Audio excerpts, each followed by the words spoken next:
Hello everyone, a very good afternoon to all of you. I am Pinyanshi, welcoming you all on behalf of Solar Quarter and First You Group to the first day of Philippine Solar Week 20. Hope you had a good time networking with your peers today. If not, you are missing the opportunity. But no worries, we'll have those networking sessions after the panel discussion till 4:30 p.m. But now it's time to start with the conference. Let me quickly take you through today's agenda. We are having a presentation today and a session which will be focused on utility solar sector, that is large scale utility solar, growth opportunities and technology outlook. So without any further delay, let's begin our first session. The session will be starting with a techno commercial presentation by Mr. Lim Xuan Boon from Trina Solar. Yeah, Welcome on the screen, sir. Please yeah, share your sure. screen. Yeah, sure. Thank you, Solar Quarter for organizing this. So let me share my screen now.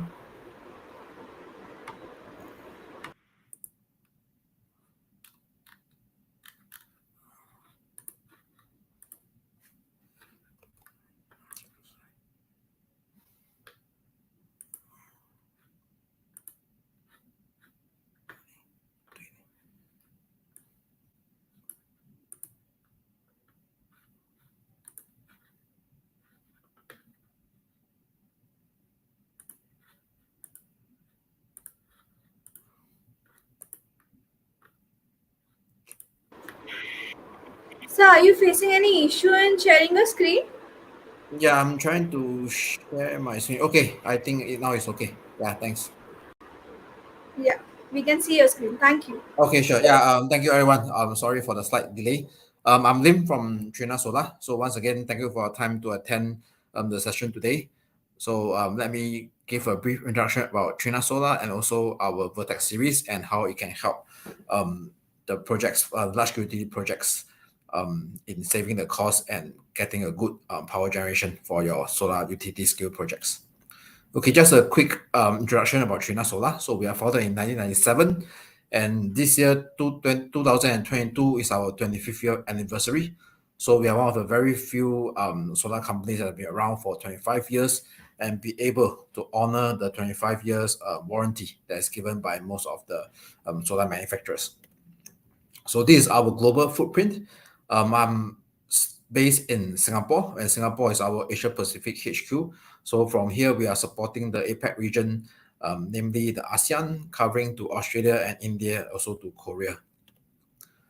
So we are a reliable brand, as mentioned. We have been in the industry for 25 years, and in terms of the topmost bankable module supplier, we are ranked 6 times in a row by Bloomberg New Energy Finance. Then for over the last 4 years, we are growing very fast in Asia Pacific. We have shipped more than 30 gigawatt of PV modules, and it's one of the top three suppliers in Asia Pacific region. So in terms of reliability in the well-known PVEL scorecard, we are also the top performer for the past 8 years. So it's the eighth consecutive listing inside the top performers by the PVEL scorecard. In terms of technology, so Trina, we have launched our 210 cell size Vertex module. And on top of this, we are also looking into supplying the N-type iTopCon modules very soon. And on the right will be our reserve technology, the HJT, which we will decide at the appropriate time to bring into large-scale commercialization. So this is just a brief recap of the history of how the power bin of solar modules has developed over the last 10 years. So you can see on the last 2 years has been especially exciting, where we see power bin increase from 500 to 600 and to now the 670s of power bin range. So this is our Trina product family. So from the right to the left, we have products that is catered to all the different segments. We have products for residential, for commercial and industrial rooftops, and also large-scale ground-mounted projects that are compatible with the tracker system. So these are some of the characteristics of our solar modules. So we're using the largest, most advanced wafer size, the 210 mm. And with our special design. So we are using a low voltage, high current design, which helps to save system costs. And although the modules now are bigger in dimension, we have also upgraded our structure, our frame, so that it's reinforced and we are able to meet the 5,400 Pascal front and 2,400 Pascal back requirement. Similarly, as the module size become bigger, so we have also come up with innovative packing method, which I will show later in the slides. Then on the top right, we're also using non-destructive cutting. So this is also to match with a larger wafer size when we do the cutting of the solar cell. And we are also using the high density interconnection method to narrow the gap between the cell so that we can increase the module efficiency. Similarly, because of the larger wafer size, larger surface area, so we have also increased the number of bus bar on the solar cell. So this is our highest power bin module, 670 watt, our 21 series, based on the low voltage, high current design concept. So as compared to others in the market, we are able to connect more modules per string. So in terms of string power, is almost about 32% higher when we compare to a 540 watt module. So this is just a quick comparison across the board with the 450, 545, and 600 watt. So you can see here for Trina 600 watt plus module, we are having a low VOC of about 41 to 46 volt depending on the power, and this is significantly lower as compared to the others. So with this lower VOC, we can connect more modules per string, and this will increase it will reduce the system cost. So we have done various value assessment study. So this is an example done by Frank Horford. So there are two sites that we selected, one in Germany, 10 megawatt monofacial fixed tube. Then one in Spain is a bifacial one portrait tracker. So from the study, we can see that when we use a higher power bin, so the power bin selected for this study is 665 and 660. So it will help to save in terms of the capex versus the 540s or the 550. And also this will bring down the LCOE cost. So the specifics will be on how we are able to achieve this cost savings. So when we use a higher power bin first for a same size system, the number of modules that required to be installed will be reduced, and this will help to save on the installation time and also on the mounting structures. Then coupled with Trina low voltage high current design concept, we can get more modules per string, and this will reduce the DC cables required, the connectors required, and also overall bring down the system costs. So besides the Frank Horford study, we have also worked with various third party globally from in US, in Japan, in Brazil, also in China. So we have covered about 15 different scenarios in 6 continents where we compare the Trina 600 watt plus module versus the 540s. And overall, we can see that in all the different scenarios and all the studies, we can get about between 1.3 to 3.6% savings for tracker and 1.67 to 6% for fixed tube. And the LCOE can be reduced by 1.9 to 4.1%. Okay, so besides doing this third party assessment, so we also have real life outdoor testing where we have selected 3 different locations, working with also third party organization to test the actual power generation of Trina Vertex module versus the others in the market. So these are the 3 sites that we have done the testing on. So one is in Germany, and the 2 others is one in Hainan, south of China, and one in Yingchuan. So this is to compare across the different climate zone, and we can see the longitude is also different. So this is to see how the modules can perform in different areas under different temperature. So overall, the results shows that for the Trina 210 cell size, the 660 watts are performing better as compared to the 182 540 watts. So this is one example of our actual test site. This is in Yingchuan, China. So overall, you can see that for this period from November 2021 to April 2022, we are about 2.5% higher in terms of power generation compared to the 182 72 cell monofacial.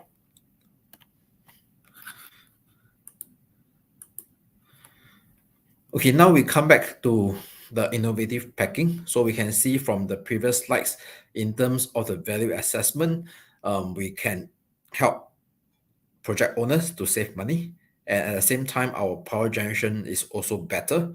So now we come to the next part where how are we going to install these modules, how are we going to unpack and unload them for these larger dimension modules. So you see on the left is a conventional horizontal two-tier stacking. On the right is the new vertical packing for our large dimension high power modules. So this is how it looks like inside a 40-footer container. So you see, although we have less number of pellets, but actually our power per container is higher because of the higher power bin per module. So these are some of the projects that we have supplied. So this is one example in Qinghai, China, 112 megawatt ground-mounted tracker projects. So on the right, you can see this is how the modules are placed with a stand supporter on site. And this is another project in Japan, 1 megawatt, where it's using a bifacial module. And similarly for another project in Korea, where you can see the vertical packing placed right beside the installation site. So as mentioned, Trina is using a low voltage, high current design concept. So we have also worked with the major inverter suppliers in the market. So most of the inverters are already compatible to be used with Trina high power modules, whether it's central inverter or string inverter. So we also have a design tool to help our customers to check the compatibility of the selected inverters with Trina modules. So to date, we have shipped more than 30 gigawatt of Trina Vertex modules and have numerous project sites and project references that has already been commissioned and operational with Trina Vertex module. So these are some of the project references. So besides utility, we are also supplying them for some of the larger residential and also the commercial rooftops. So these are some examples in China. We also have it in overseas, in Thailand, in Singapore, in the ASEAN region, and of course the big ground-mounted projects, more than 100 megawatts and above in China, and also floating projects in the reservoir. So this is in Singapore, and we are also supplied to a few in Vietnam using the Vertex module. Okay, so with that, I've come to the end of my presentation. Thank you, everyone. Thank you very much, sir, for this insightful presentation and setting up the tone for today's program. Here, I would like to make a small announcement. Attendees can post their Q&A in the Q&A box. Our panelists will take those questions after the panel discussion. Now, let me see, is everyone with me? Shall we start with the panel discussion now? Show some excitement, audience. It's great to see the excitement by the audience. Now I know everyone is as excited as me. So it's time to begin with our first panel discussion, which is on large scale utility solar, growth opportunities, and technology outlook.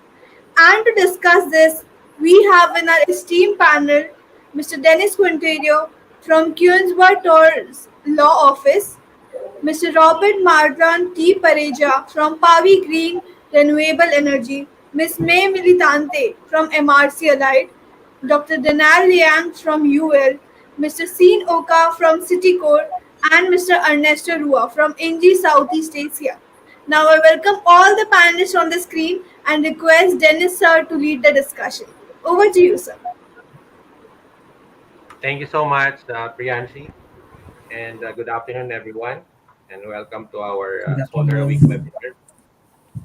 webinar. I believe that there are We're looking indeed at exciting times for the Philippine renewable energy sector as we can expect a smooth transition and the continuation of government policies promoting renewable energy and battery storage. You probably have heard from the news that the country's leadership, in no uncertain terms, expressed that there will be a push for renewable energy and likewise look to take advantage of metals prevalent in the Philippines like nickel, cobalt, and copper for them to be processed as battery grade materials for energy storage. This will be part of the country's short to medium term development plans. We can also expect measures to be proposed that will seek to liberalize international investment in the renewable energy sector, including solar and wind. The Philippine Department of Energy recently conducted the first auction round of the Green Energy Auction Program. For this bidding round, the bidders competed for 2,000 megawatt capacity for a 2,000 megawatt capacity requirement. The first round was able to generate around 1,966 megawatts of renewable energy capacities that were committed to be delivered from 2023 to 2025 at a competitive price that was lower than or equal to the green energy auction reserve prices that the ERC set. So I'd like to ask a few of our panelists, um, how will the new green energy auction program be a major growth driver for large-scale utility solar projects in the Philippines after the expiry of the feed-in tariff scheme or FED scheme? Maybe I'd like to ask Ernesto for his thoughts on this point. Ernesto? Yeah, sure. Thank you very much, Sir Denis, for the question and also for all the audience that we have today. Welcome to the discussion. So, my opinion is a good driver. I think after the 2016, when the last FIT was complete. So there have been a bit of a standby in the solar and wind generation in the country. So thanks to this clean energy option program, sorry. So we have seen that the interest is back. Maybe the tariffs was a bit lower than expected, but definitely is a good initiative. We will see more and more maybe participation in the next rounds. And what is important is to keep the auctions to happen every year as expected and as mentioned by DOE. So as long as there is a bit of the consistency on the auction, I believe there will be more attraction. People will be more comfortable with the program, and it will be a good way to secure long-term PPAs and long-term revenues for the projects. Thank you so much, Ernesto.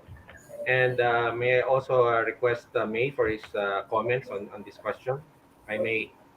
Hi, Sir Dennis. Good afternoon. Good afternoon to the rest of the speakers and those who are, I think, 130 participants online. Now, just to comment on the GAP or Green Energy Auction Program of the Department of Energy, as coming from the private sector and the project development perspective, it is a welcome development generally. It is a milestone. It's something that can push the market and the private sector to continuously participate in the development of energy projects. Although there are certain challenges from our sector, though.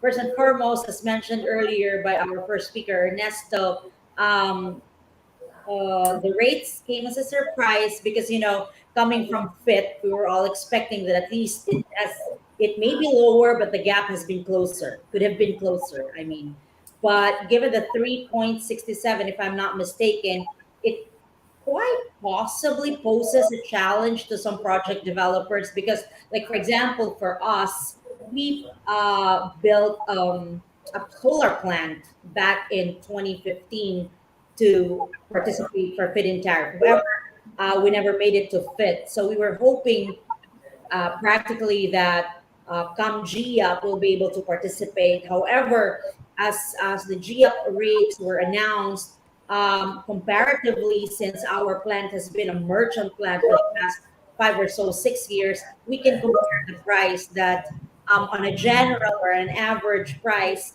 on a yearly basis, comparing our merchant plant right now on the rates that has been out for solar, more or less we have a more competitive price at certain months. So it becomes a challenge for us, private sector, whether do we participate continuously, although it gives us a guarantee of a long-term PPA, which is a golden standard in accessing, facility, banking facility or funding. So that becomes a dilemma right now. Or maybe we can be more creative in coming up with our business model, meaning when we try to develop our projects, not necessarily that we, participate or throw it all to GIAP, maybe come up with a ratio that 80/20 or 70/30, things like that, so as to cover for our cost. So GIAP would answer for that for us or cover that for us. And then maybe the rest of the capacity, we can also, participate or throw that in WESM or the wholesale electricity spot market, just so that we have a combination of the prices and it can probably sustain us in the longevity of the project as well as the company. I guess that's it. Plus, I think the rate, the financial model used maybe is very limited or doesn't have any escalation or adjustment due to, you know, especially at this time where we have a global economy like this, it might be a challenge for us also to offset the project development cost given the current rates. However, the good thing about it is that the Department of Energy has announced that they are willing to do the GAP on an annual basis. So we are still optimistic that they can revisit the rates every year, and that could also allow more opportunities for, private sector like us to participate in the next round. I guess that's it for me. Thank you so much, May. May I ask, what is the view of developers at generation companies and retail electricity supply companies at the moment with respect to corporate power purchase agreements? What is the what is the appetite that you're seeing right now, May? Well, right now, given that there's also an impending depletion of Malampaya, there is an anticipation that there might be a tighter supply in the next couple of years. For RES, we are taking it as a strategic partnership for us to distribute our capacity, because RES would be a good partner in, helping out or augmenting our contract or partnership with other or with bilateral contracts. Now, what's good about RES, because we have received certain proposal, although on a short-term basis, but a more competitive price. So that is more or less a welcome development or a good option. Now, for project developers in the private sector, also our usual, challenge, although we may tackle this later as well, is that the long term being in the banking sector, in the finance sector, the golden standard is usually PPA. So for us, we are left with the option of doing it through a PPA with EC or a distribution utility, or RES is something that we can also present to the banks, because the nature is always, it's a contract, although it's very short term. So still the projections would have to depend whether there is the capacity to pay from the project developers. So on the access to financial facility, it's kind of challenging when you don't have a long-term contract. So you just have to be creative about it. Thanks so much, May. And may I also ask Robert of Pavi Green Renewable Energy. What do you think of the Green Energy Auction Program being a major growth driver for large-scale utility solar projects after the expiry of the fifth scheme? Well, thank you for that question, Dennis. And good afternoon to my fellow panelists and to the 132 people listening in this session. Uh, being one of the companies that participated and won the green energy auction program, it is indeed challenging. But on the other hand, from a principal standpoint, it is a means to provide cheaper electricity for the Philippines, which will drive economy, drive growth, uh, and welcome in investment, since we will be more competitive from a power cost standpoint. However, it is very challenging, admittedly, for developers such as ourselves, because the rate is very challenging, and to the point of the manufacturers, the solar panel manufacturers and inverter manufacturers that are in this conference. It is very important that that the technology advancements can really produce reduction in total project cost. Sure. Okay, because that is what we're really hoping for, coming into lower tariffs in the future. So unlike the FIT program, wherein we came from 68.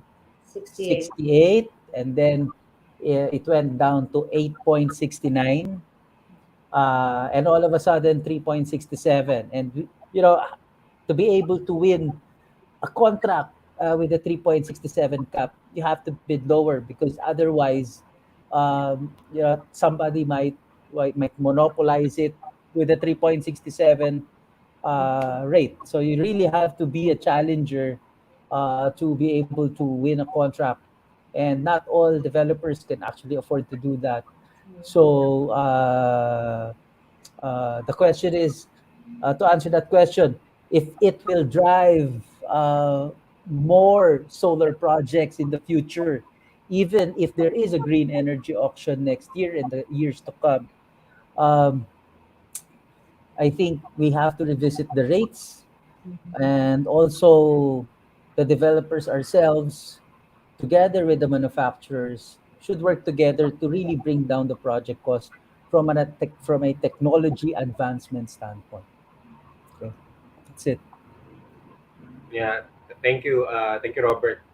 So that's what we observed. The government is moving away from the feed-in tariff scheme to uh, uh, programs like the green energy auction program.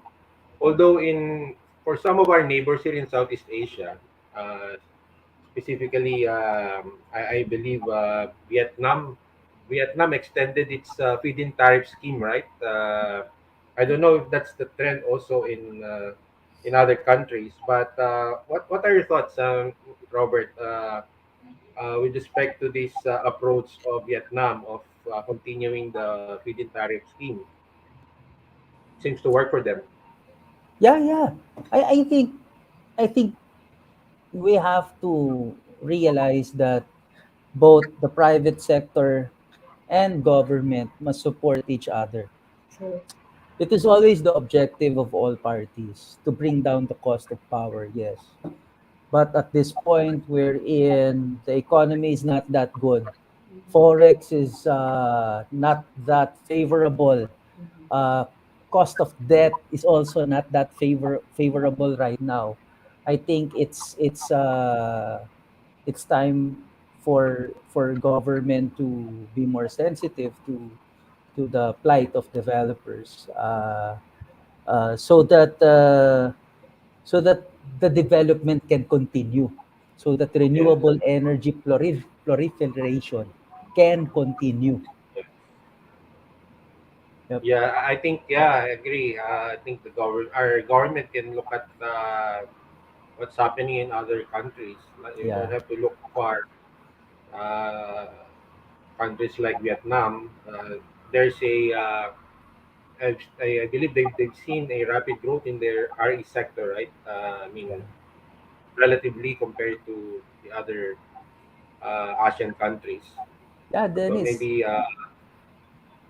You know, with the cost of coal right now, you Mhm. know, had there been a feed-in tariff that was set lower than the price of coal, but higher than the recent 3.67, I think there would have been more players, and the capacity could have even been greater. right, right. Yeah. Yeah. Maybe would you like to you have further comments on that point, May and Ernesto? I think I saw you nodding. Yeah, I totally agree with Robert. That's, we all have the same sentiments in the private sector, but true, a continuous dialogue would actually make it work for both the private and the public sector, making sure that there are mechanisms or regulatory framework improvements or advances that can be made. Okay, thank you, May. Okay, Thank you. thank you, Ernesto. You want to comment No, as well?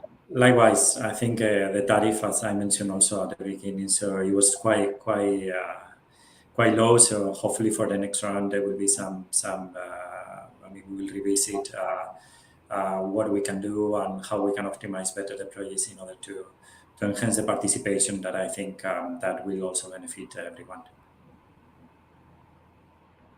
Thank you, Ernesto. Okay, thank you very much to our panelists. We'll move on to our next question. So I'd like uh, I'd like to ask your thoughts on this. How could the government's renewable portfolio standards, or RPS, encourage solar developers in the country? How will capping solar auction projects tariffs to 3.6 pesos per kilowatt hour be a viable proposition for a country's solar developers amid a global price hike of raw materials? So I'd like to ask May's thoughts on this question. Yeah. For RPS, I think there's been quite a couple of years now that all the distribution utilities as well as our electric cooperatives have been complying to the RPS threshold of 1% beginning, I think it was 2020 to 2030.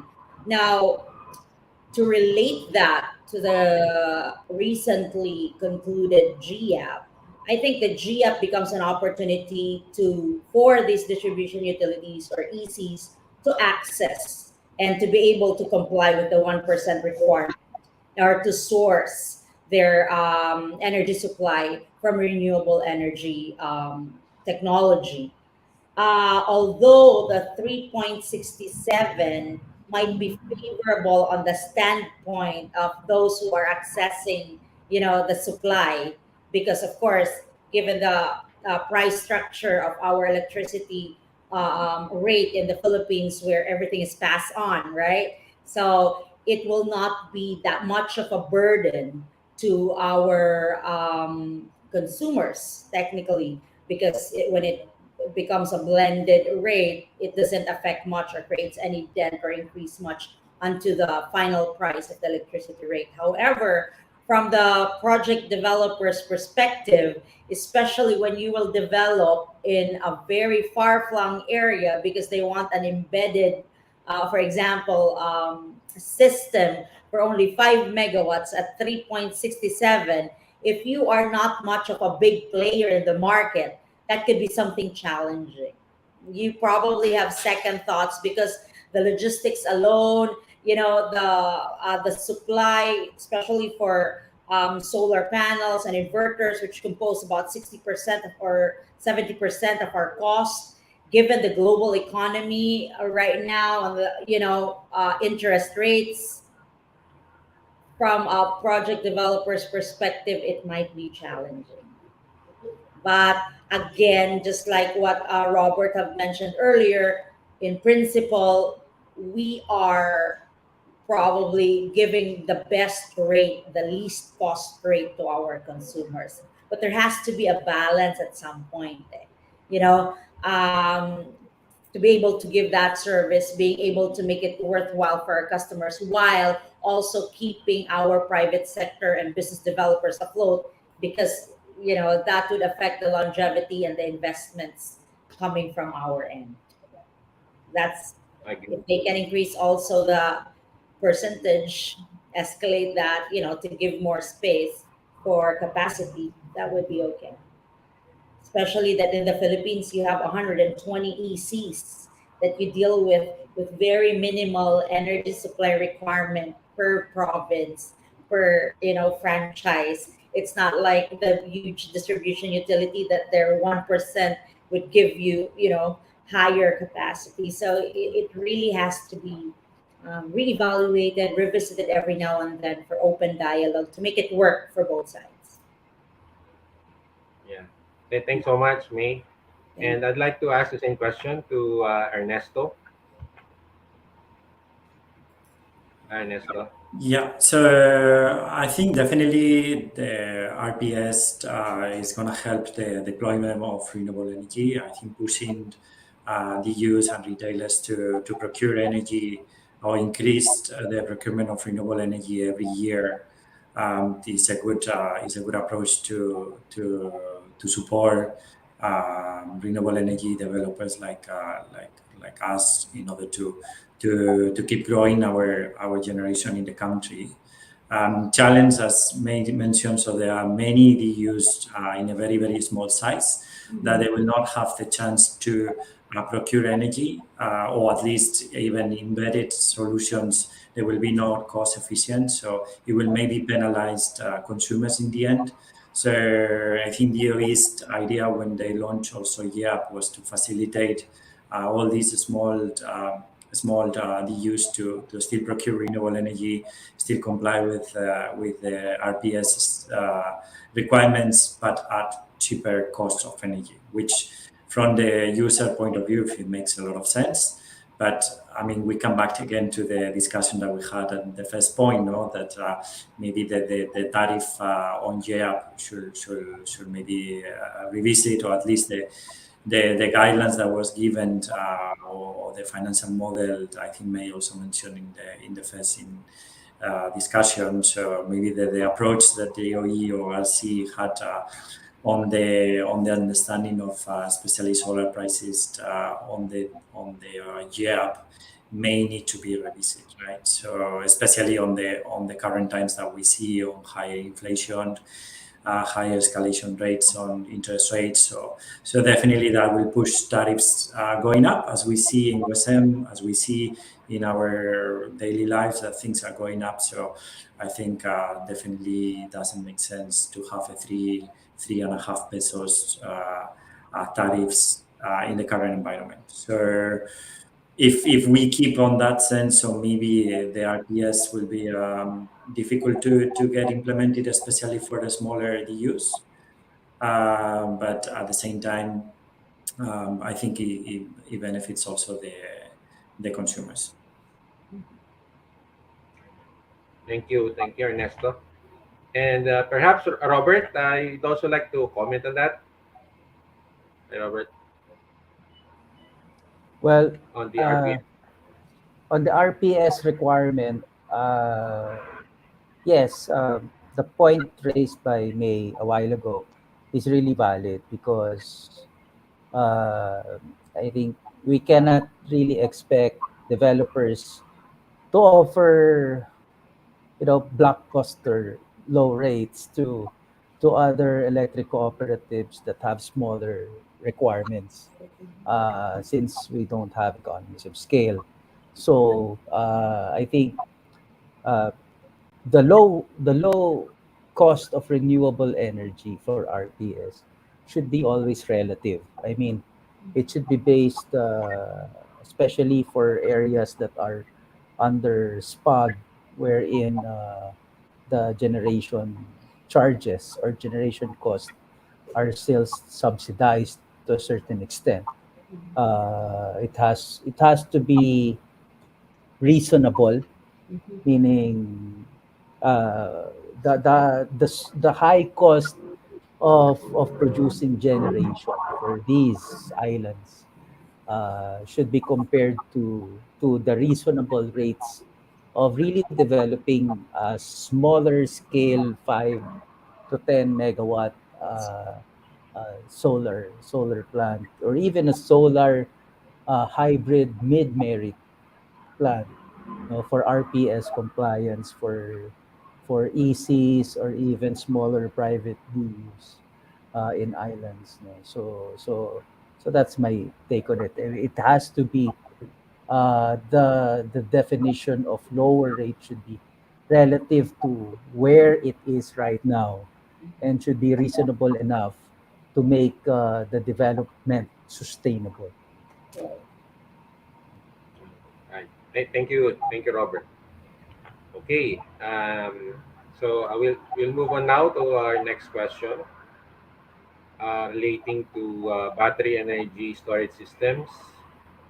So the question is, how will large-scale solar projects with BESS or battery energy storage system improve the grid stability in the country? What is the present market outlook for solar power plants with BESS in the country? So I'd like to ask this question to Dr. Daniel Yang of APAC UL Solutions. Daniel? Hi. Hi, thank you very much, Sir Dennis. Hi, my name is Daniel Liam. I'm based in Singapore looking after the energy storage project advisory services in APAC for UL. So yeah, maybe let me just have a very quick introduction. So UL has been very well known as the testing and certification company in the past.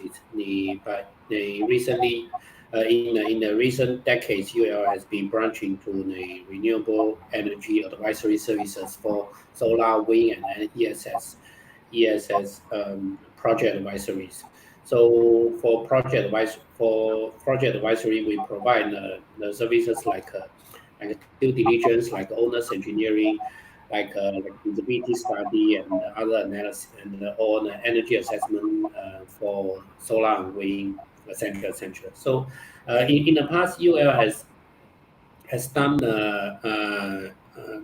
quite a good numbers of the uh, project advisory services for supporting a utility scale solar project in APAC region, in the countries like China, Taiwan, Australia, and including Philippines. So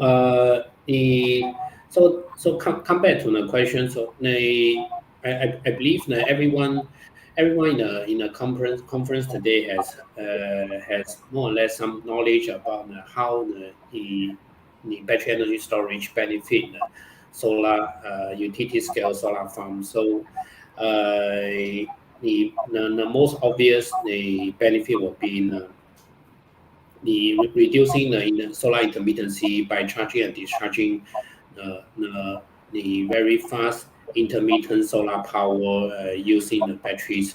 So it will help stabilize the grid.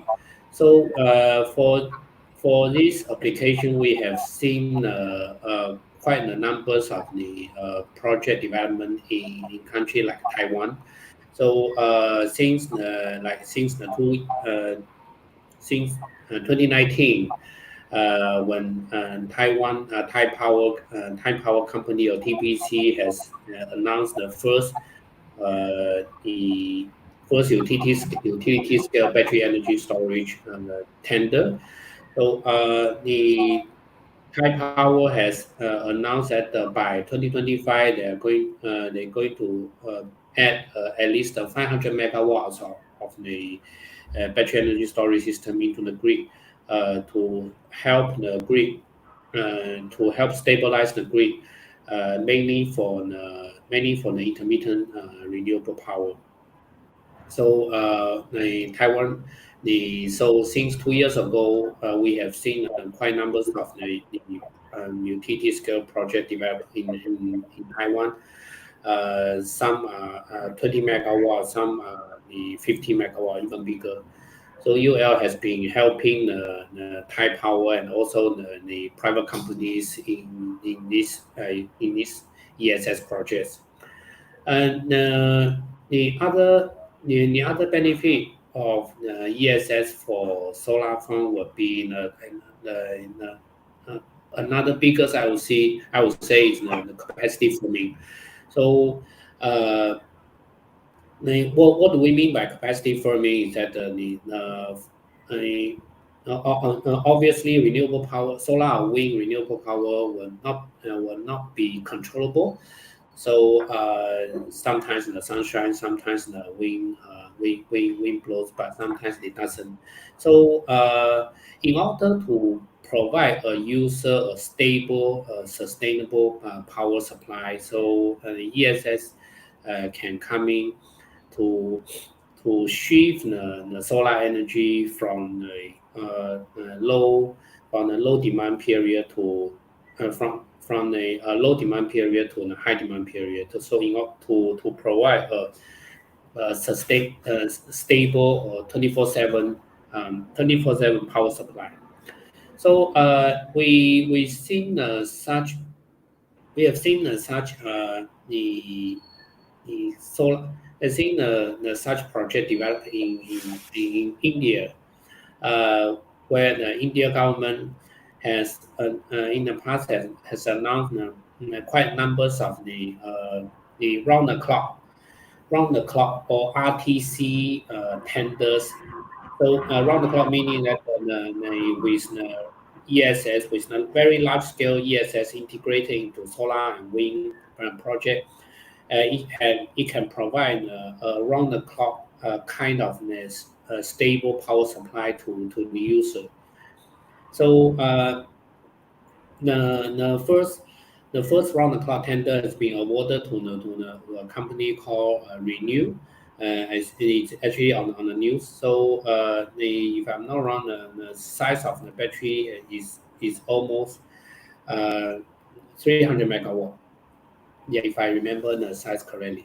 So that is the second biggest benefit of the using the BESS for utility scale solar farm. So compared to Philippines, so I am aware that the Philippines has very often suffers the power outage, and in main island I think the situation is even worse in the small islands. So use using the BSS to provide around the clock kind of stable power to the user. I think that is a very critical and very useful applications for countries like Philippines. So yeah, I think I have answered this question. What do you think, Sir Dennis? Yes, information and insights, Daniel. As a follow-up question, we know the benefits of integrating BSS. However, on the other hand, we are also seeing BSS fires incidents in the US, Australia, Korea, China, and other countries. What is your view on reducing such fire risk from ULS's point of view? Thank you for the question. So the yeah, we all seen the battery fires in many of the countries in this region. So first, we seen more than 24 of the battery fires between 2019 to 2020 in South Korea, when South Korea the ramp up BESS development very aggressively in that just the 2 years period. And later we see the battery fires in China, in Taiwan, and most recently I believe in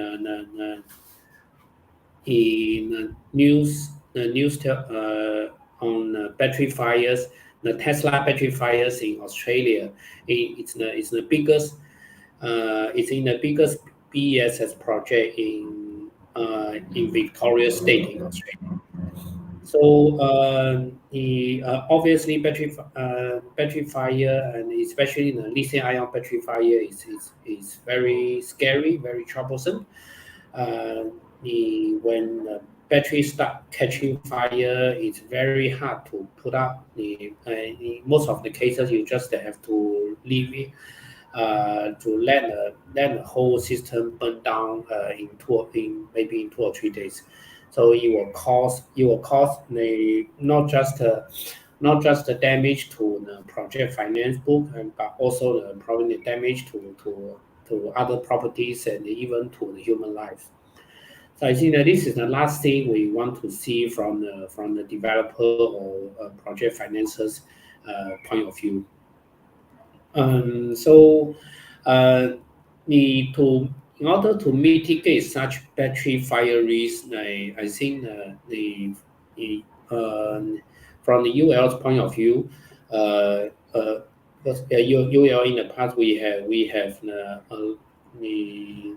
many decades of years of experience in testing the battery system for the various of the your safety standards.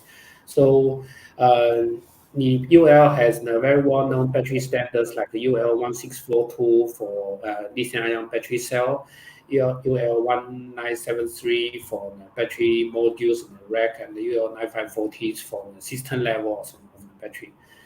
So and the first thing we can help to mitigate the fire risk from the battery system in the solar farm is to make sure that the battery system comply with the international battery safety standards, not just at cell and module level, but it's better to comply with the standard in the system level. So in the system level battery safety standard, the two most very well known is one is the UL 9540, another is the IEC 62933. So these two standards are the most very well known system level standards. And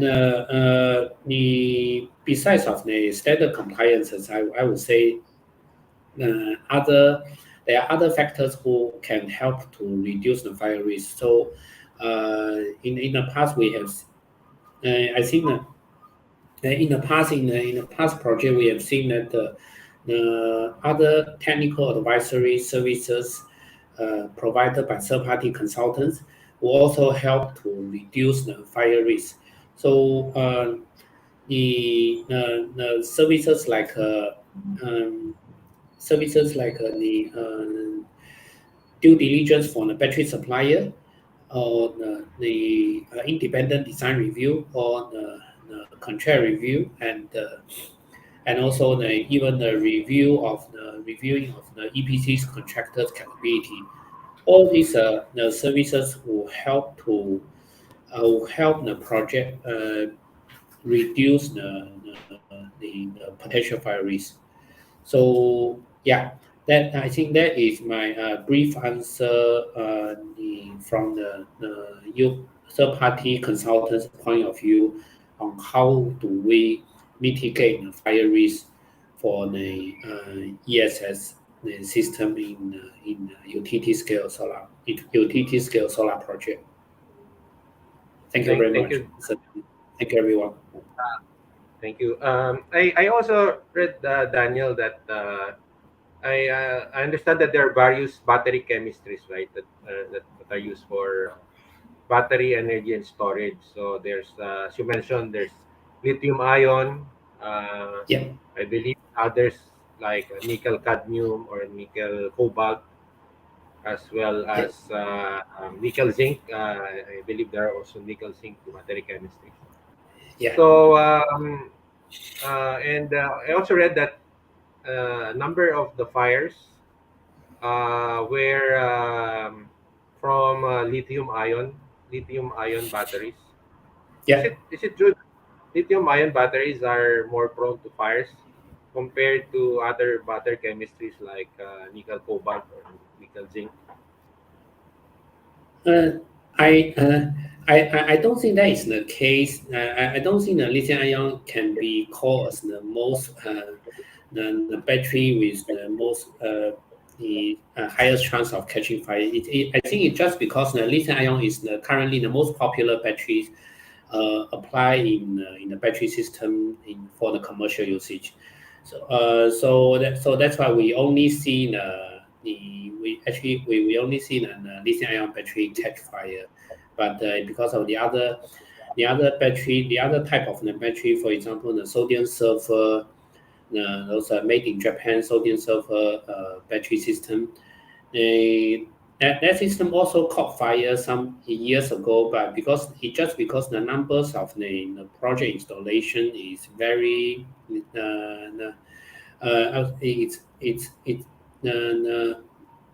the references is very limited, so that's why we don't see that very often. I see. So for I see. lithium ion battery,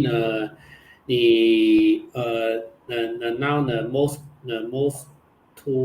two most very well known type is one is the lithium ion phosphate or LFP. Another is the NMC. So these two are the two most popular type of the lithium ion battery. So LFP compared to the NMC, LFP has the less potential of catching fire, so it considered as a safer type of the lithium ion. So that's why now in the utility scale, ESS project, people are more prompt to go for the LFP batteries rather than NMC batteries. Yeah. I see. I see. Thank you, Daniel. Thank you, Sir Um, Dennis. then another follow-up question, Daniel. How do we Yeah. decide the optimal capacity of BESS for integrating them into a solar system? Interesting question. Yes. So just now I heard my questions. I heard in the previous discussion the surrounding the solar farms economics and like the lowest the LCOE and what's the feed-in tariff are all surrounding the solar farm economics. So the adding batteries to the solar farm definitely increase the capex. So considering the battery system, especially the lithium-ion battery systems, capex is still quite high. Uh, so that's why a lot of the financiers and developers will have this question that if I have to add the battery system into the solar farm, what is the best size? Uh, the how do I decide how much battery system I should add into my solar farm? So that is one of the most frequently asked question we have seen. So, in fact, so to answer this question, for in fact, we first we need to know how do our client use the battery for what is the main applications. So, for example, just now we talked about the battery for the capacity firming, solar capacity firming. So to use the battery for the solar capacity farming, the best size of the battery can be simply decided using some of the commercial softwares. So I think the most popular commercial software for this kind of simulation is Homer software. So if you are, I believe most of the attendants, most of the participants today are aware of the Homer software. Homer software is developed by a company, Homer Energy, like 30 years ago. So it just happens that 3 years ago, Homer is fully acquired by UL, so become the UL's proprietary software. But Homer is not the in-house software, but it's actually also for commercial usage. Everyone can go to the website and just use your credit card and buy a single license from the website. So Homer is one of one of, I would say, it's one of the user friendly and user friendly tool uh, to optimize the BESS size for utility scale solar farm. So to use Homer, you can input what is your planned application for BESS for this solar farm, and you also input some of the capex values like dollar per kilowatt hours and dollar per kilowatt hour for batteries, and does the battery also does the system also have some like diesel engines or other generation sources. Then the Homer will run a simulation and tell you uh, the will tell you the optimal size of the battery storage for this system.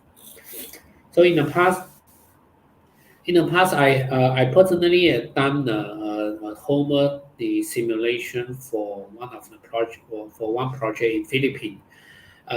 In the if I'm not mistaken, it's in the Tablas Island of the Philippines.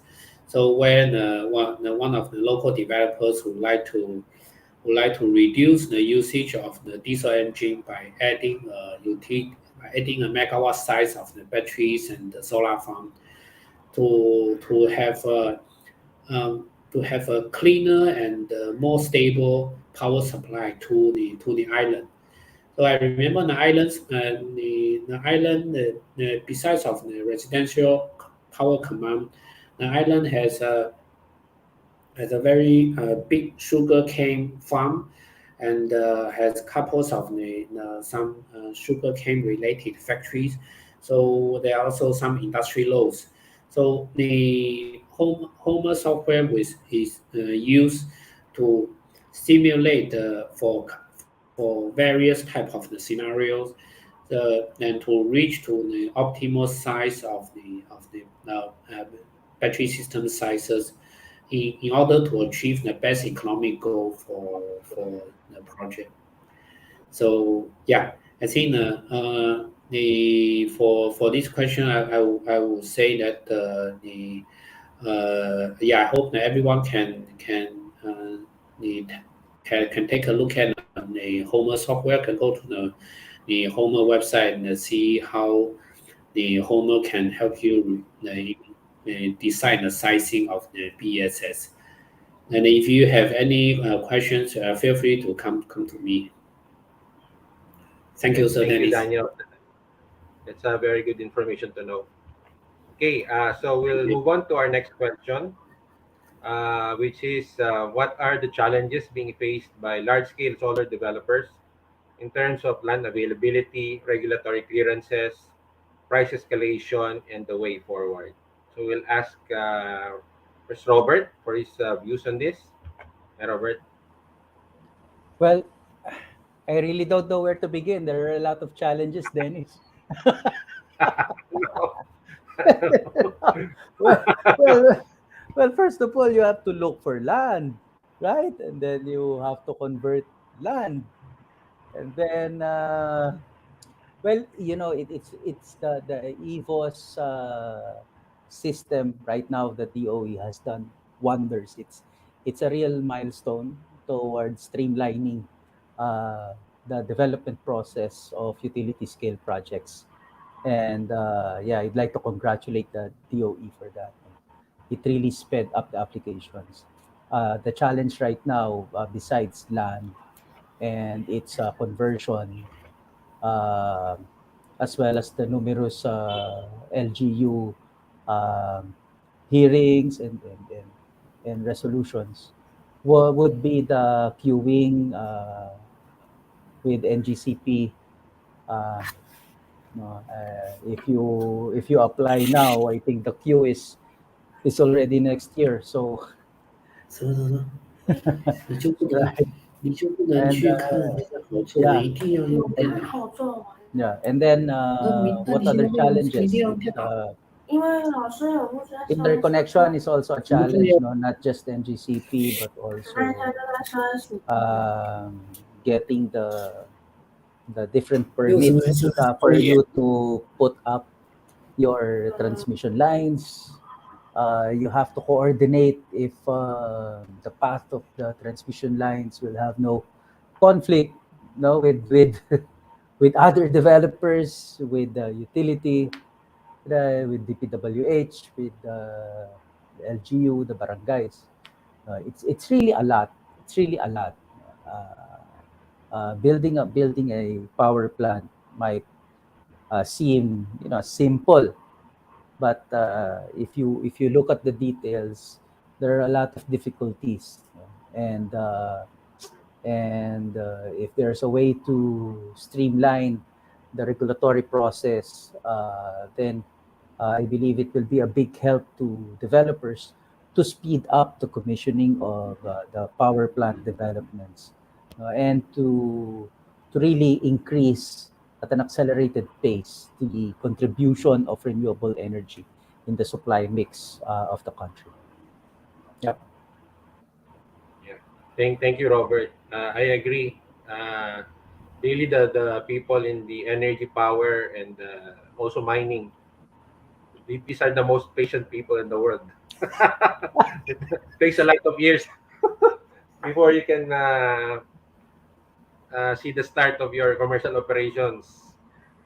Lots of stakeholders, national government, local government, permits, and everything. So you really have to be patient. Okay. We'll ask also May for his views on this. I May. I think we all share the same sentiment. The 170 plus signatures, that's not a joke. I mean, like the construction itself, especially if it's a solar, is pretty much okay. Like we can finish it in 6 to 8 months, given that we have good access to funding, and we have ordered all our supplies or materials, but it's really the pre-development, permitting, licenses that becomes the choke points or the bottlenecks of our development.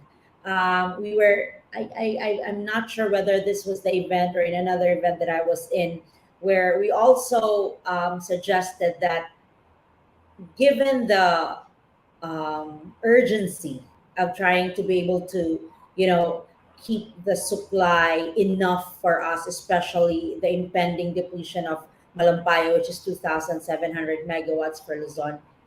Will it be worth it for, say, the Department of Energy to look into the regulatory process? If there is still a way to further cut it to a shorter period of time, at the same time with other departments, if it can be sort into a level of priority, because sometimes we're all good with the rest of our licenses and permits except for one. We just need to say land convert, or they won't accept it because the NCIP, we're still waiting for 2 years, where in fact all the public consultation has already been done, and then go and reach the point of election. So there's like a transition. The application has already been. I mean, these are the things that happen on the ground that we experience as we develop our projects. Um, it's challenging because if it's just per se on the development of the project, I think we're all good. The technology has improved. It's really the regulatory process if it can be revisited. You know. Another is, for example, in terms of financing, merchant plants doesn't get to have the same access to funding facilities or financial facilities as those that have, you know, PPA being, the golden standard. So now I think there are certain groups, especially from the merchant plant group, who are appealing to, say, government banks to at least take a look Government. at the possibility of whether not necessarily as big as or as high percentage as what they can really offer for a PPA backed up project, but at least as a level of funding that we can access in terms we are developing a merchant plant. Because to be very honest, a merchant plant sometimes are now operating almost the same as the regular plants because of certain um, gaps in terms of supply. So these are Yeah. maybe room for improvement for the regulatory side of things to make our not really lives easier, but to expedite the project development. That's where we're coming from. Thank you. Thank you, May. Fully agree. Yeah, I think it will go a long way if the government will provide its assistance. And that was a really good point about government banks extending financing to merchant plants. Yes. Yeah, I think we haven't seen that a lot, but Yes. all right. Mhm. So yeah, I think that that's Hopefully one they way that the extend. government can assist the sector. Yes. Okay, Thank thank you. you. And Ernesto, also appreciate also your thoughts on this point. Yeah, I mean, nothing much to add. I mean, for us, I guess the critical or the most challenging steps in development is land conversion is always very challenging. So here, maybe it will be good maybe to prioritize projects that maybe are key in government policies. So if the government considers that renewable energy needs to meet certain targets, or maybe to have a bit more flexible process for renewable energy projects against maybe other applications for projects. So maybe that could help to, I mean, at least reduce the time that we have seen conversions taking a year or 1.5 years or even 2 years to be converted. Depends on actually the number of lots and how is the category of the lot. So that's one of the key challenges that we normally face. The others is the interconnection. No? Also to find suitable connection points with the steel capacity within GCP is a bit challenging. There is a lot of upgrades that they are gonna be in the grid in the coming years, but there are sometimes delays on the integration of those upgrades. So that also kind of push the development pipeline for us. So that's also quite critical. First, to allocate or to find suitable connection points, but at the same time also to make sure that the time that you connect your project is still maybe the infrastructure is still in place. No. So those, I would say, those are the more critical ones. Of course, I'm not saying the others are easy, but just to probably highlight, at least from NG perspective, what are the most critical ones. But I'm totally aligned with Robert's point of view as well as Main's. Thanks so much, Ernesto. We'll go to our next question, which um is with respect to recent technology trends. So I'd like to ask our panelists, what are the recent technology trends in solar modules, such as large format and higher efficiency modules, N-type cell modules, bifacial modules, and MBB modules? How are developers adopting these new technologies? I'd like to request Shan of Citicorp for his comments on this point. Hi, Shan.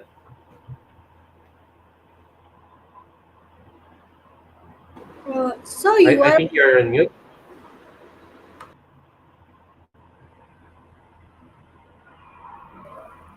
Thank you very sorry for that. Okay, good afternoon to each and everyone. Okay, Yeah, we can hear good that. afternoon. Okay, first we will start with the history of this what we call the PB modules. I think 5 years ago we've been using the poly type, modules. Then nowadays I think 2 years ago, then on the present we are already using the monocrystalline type PV modules, in which number one would be the higher efficiency. Before we are only having around the 18 to 19% efficiency. Then I think now there's already some 21.6% just presented by previously by Mr. Lee, I think. Then secondly would be when we are using the PB modules now, the bifacial would be what we do is that we are trying to optimize the area, the land area that we'll be using.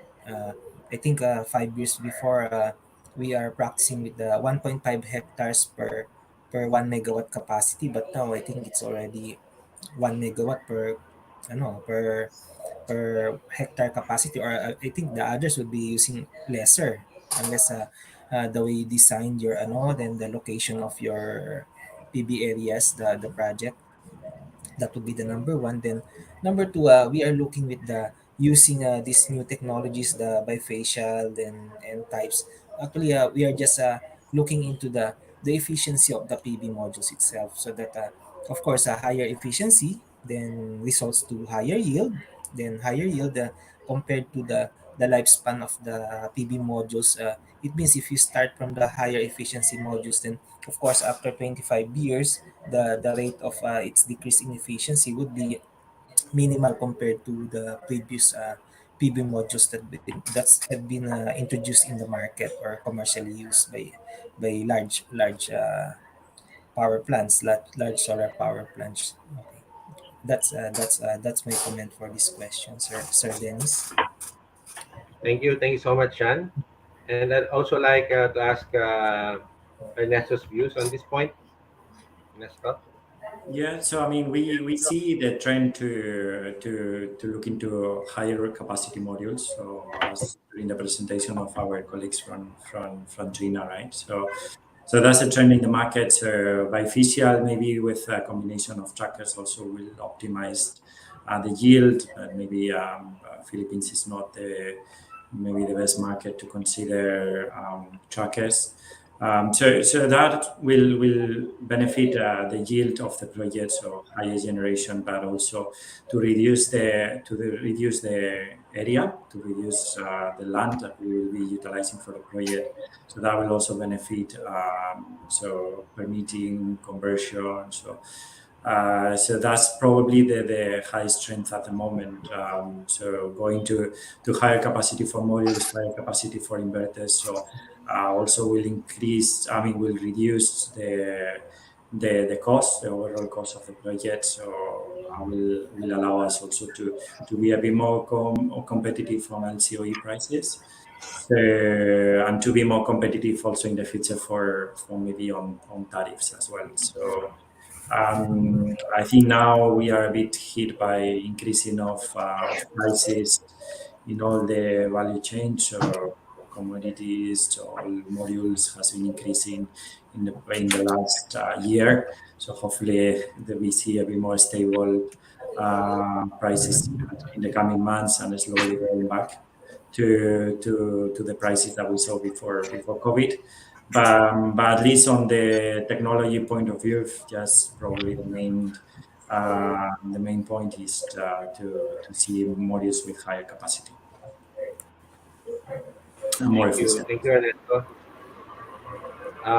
And for this will be our last question for the panel before we move on to the Q&A.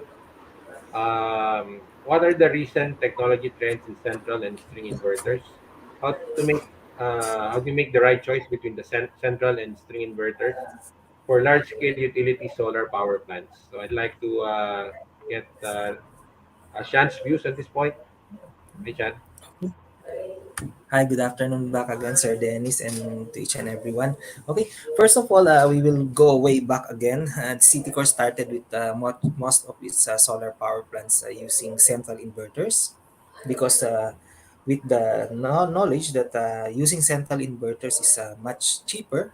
Then, of course, if you are using central inverters, the parts that you have to replace are lesser compared to inverter strings. But as we go along, with the with the with the testing of some of our power plants using the inverter types, then we have seen that there's a range of a 2 to 4% difference in yield. It means that using string inverters is what we call is advantageous than the central inverters. That's why we are looking into future projects. We will be using the string types, because I think string types will be from 60 watts previously available in the market. Now they are offering some 300 kilowatts. Sorry, 60 kilowatts to 300 kilowatts string inverters. Then secondly, what's the new with the string inverters is that the multi what you call the MPPTs. There are sometimes they offer 4 MPPTs in one unit. It means the more flexibility of a what we call of your string inverters. Example, there's a shading on some other parts, then you are still maximizing the capacity of your string inverters. Then in that way, of course, we are looking again as said by Sir what do you call, Sir Ernesto, that the LCOE, of course, when you use the higher yield inverters, of course the cost of is lesser. Then number two would be to assess the downtime. Of course, we tested this string inverter compared to central inverters. Of course, if you have a downtime with a one block or one of your central inverters, you'll be losing too much. What we call, you are derated of a giant chunk of your capacity for the day. But on string inverters, as long as there's availability of spares, and then of course the turnaround, then of course string inverters are just small compared to central inverters. It's just a little bit of effect on your what you call downtime record for the day. Then thirdly would be the maintenance. We will look, of course, the importance of maintenance. Then uh, in the central inverters, there's a factor that you need to have specialized trainings from actually it's not in the Philippines. You need to go abroad for trainings of this type. But on the string inverters, as long as you have the critical spares, then the after sales representation of the suppliers, then you are good. The training is not that what we call difficult compared to central inverters. Then number three, I would like to say that the operation advantage. When I say that the operation advantage, we observe that almost there's a 3 to 4% longer operation time of string inverters compared to central inverters. It means the time of sync and desync of the power plant itself is a little bit longer compared to using central inverters. That is our experience in City Core. Yeah, of course, if we know that there's a longer time of sync desync time for the string inverters, of course, it results to another advantage in operational output. Okay, that's what I can share for now. Thank you. Many thanks, Chan. I'd like to, so I think we're at the end of our panel discussion. I'd like to thank our panelists, Robert, May, Daniel, Shan, and Ernesto. I think Thank we you. had a very interesting and informative discussion. So I'll now give the floor to Priyanshi for the Q&A open forum. Thank you.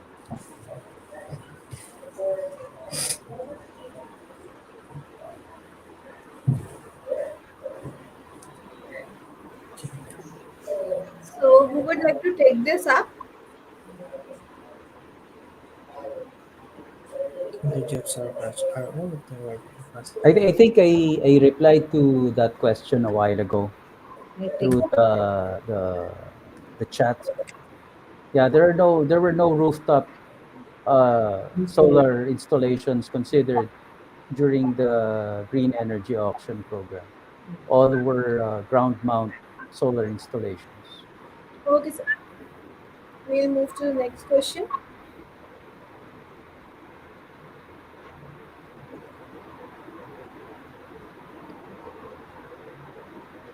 Mhm.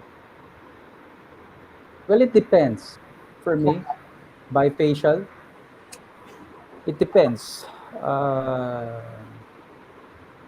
The product is good, but it depends on a certain price point. mm, Meaning, at the end of the day, it's an LCOE question. Meaning, how much will the benefit in terms of incremental yield outweigh the price? You know, well, the problem with with some solar module suppliers, it's that they are very good salesmen. You know, they tell you that, hey, this is a Star Trek technology. You know, uh, eh, but at the end of the day, Mhm. it's an LCOE. It's an LCOE play.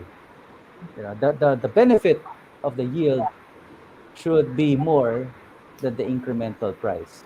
Right. Unfortunately, you know, well, All sometimes right. it doesn't work. Sure. Yeah. So this is the last question I'm displaying it on the screen.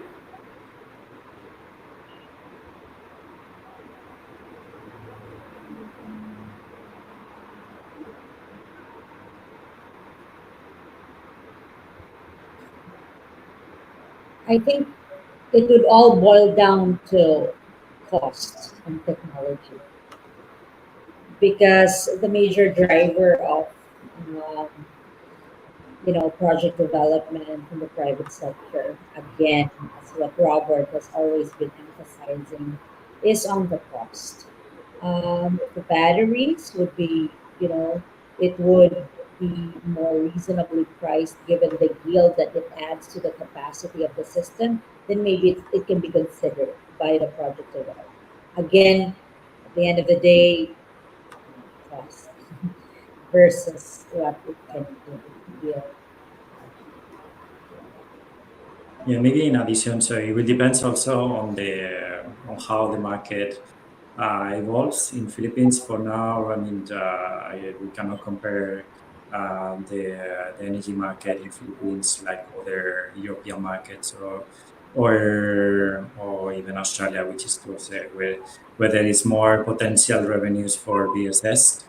For now, it's mostly just bilateral negotiations with either utility companies or with NGCP in order to be able to deploy those energy storage solutions in the country, right? So it will depend whether how evolves the market, whether there will be a niche for that project, and again, as mentioned by May, whether that will make sense from dollar value, right? So for now is I don't think the let's say the pure energy arbitrage makes sense. Or at least you will take a long risk because maybe right now the prices of electricity is high, but we don't know how long it will stand. So it's whether you want to take the risk or you see the long term. I mean, these prices is a long term or a short term. So might be some niche, no. But as of the moment, I think energy storage, as of ancillary services, if you are able to negotiate in a favorable contract, yes. But to play in the market or to find similar options, I think maybe we are in early stage, at least for Philippines.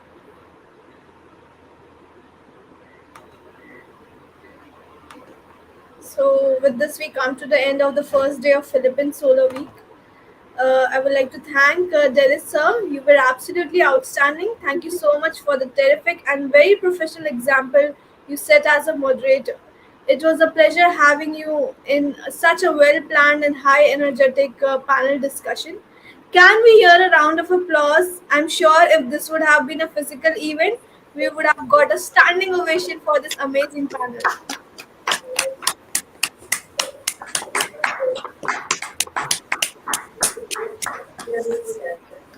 Thank you very much, all the attendees and our esteemed panelists, for extending your time and support for this event. See you tomorrow for another exciting session and our much awaited panel award ceremony as well. Thank you so much. Until then, bye from our end and take care. Thank you. Thank you very much. It's been an honor. Thank you very Thank much. you, everyone. Thank you. Thank you, Nice to meet everyone. you. Thank you very Bye. much. Thank See you. you. Bye. Yeah, Bye. bye.